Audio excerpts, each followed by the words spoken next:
I'm from Prosser, Washington, which is a small rural town. I started out right after high school just firefighting, like 6 months into starting out firefighting, and my chief sent me to EMT school.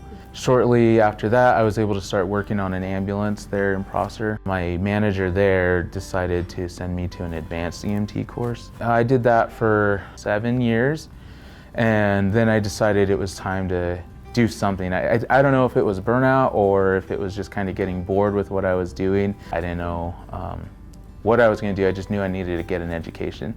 I'd really kind of fought against that. I didn't really want to go to college. I didn't think I was very smart. My parents aren't big advocates of getting a college education. It was just something that I felt like I needed to do. Like, I didn't want to go through my life without learning. I love learning. It was so hard though, right? Like, I had a life established. I had rent. I had a truck payment. Like, I had already started these things, and so I just sold it all and went to college.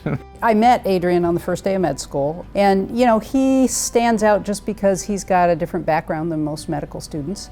We didn't have health insurance, and so I didn't go to the doctor for anything. And like, my grandparents went, and it was just really strange to go through like this childhood of not really going to the doctor, and then like if your grandparents went, being 5, 6 years old, and then translating for them.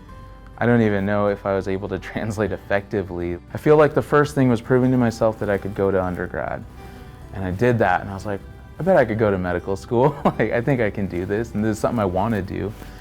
Here I am, now I gotta finish. One of the things that really stands out about Adrian is his ability to just relate to patients on a basic human-to-human level. I love talking to people. Everyone keeps telling me I need to get better at this, but I just start talking to my patients, and I'm like, cool, tell me about yourself. And then like an hour later, they're like, hey, we gotta go. Like, what are you doing? I don't care what kind of people, I don't care where they come from. I love people. Well, I mean, it's essential. You can't do the work without the relationships.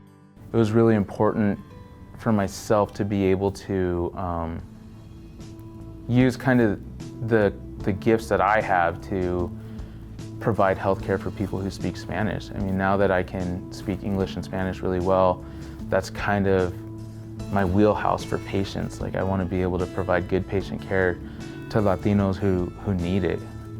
Being able to be in a position to help someone like that is just so awesome.